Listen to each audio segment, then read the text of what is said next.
कर्नाटक के तटीय इलाकों में फैले घने जंगल दिन में शांत दिखते हैं, लेकिन रात ढलते ही यहाँ का माहौल बदल जाता है। यहाँ बसे गांव वाले कहते हैं, इन जंगलों में सिर्फ पेड़ पौधे नहीं, बल्कि देवता और आत्माएं भी रहती हैं। अगर तुमने उन्हें नाराज किया तो तुम्हारी पीढ़ियां तक चैन से नहीं जी पाएंगी।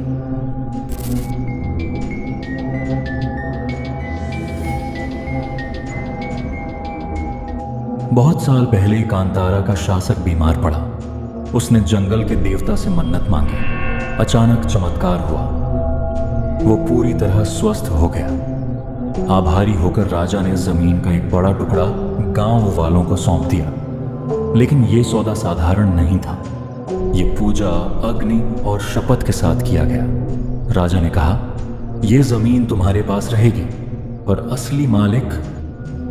और इस तरह बना मानव और देवता का अनुबंध। इस अनुबंध को निभाने का तरीका था भूतकोला। भूतकोला कोई साधारण नृत्य नहीं, बल्कि देवता को बुलाने का माध्यम है। नर्तक जब लाल पीली वेशभूषा पहनकर, चेहरे पर पेंट लगाकर मंच पर उतरता तो पूरा गांव कांप उठता। ढोल की गूंज, अग्नि की लपटें और हवा में धुएं का घेरा। धीरे धीरे नर्तक ट्रांस में चला जाता। उसकी आंखें उलट जाती और लोग मानते कि देवता अब उसी शरीर में उतर आए हैं। उस पल गांव वालों की शिकायतें सुनी जाती, झगड़े निपटाए जाते और भविष्य की चेतावनियां दी जाती। कहानी है एक जमींदार की, जिसने देवता की जमीन पर अधिकार जताने की कोशिश की। उसने पूजा रोक दी।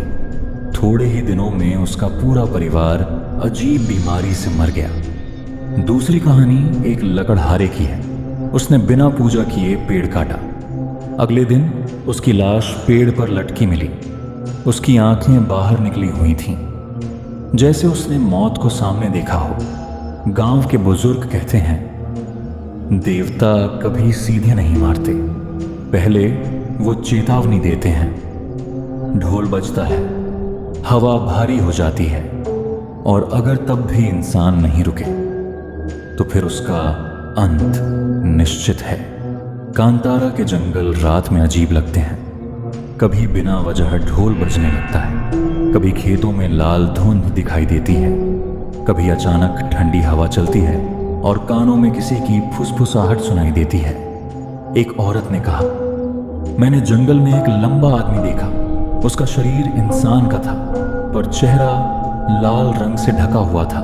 वो कुछ देर तक मुझे देखता रहा, फिर गायब हो गया। एक बुजुर्ग शिकारी ने कहा, रात को मैंने पेड़ के पीछे कोई आकृति देखी।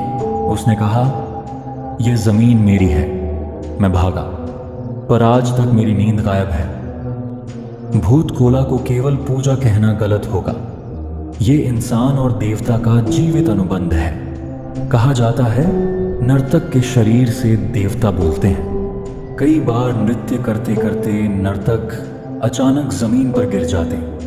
उनकी सांसें तेज हो जाती। लोग मानते कि वो उस पल देवता की शक्ति नहीं सह पाए। कुछ बार नर्तक के शरीर पर अचानक जलने के निशान उभर आते,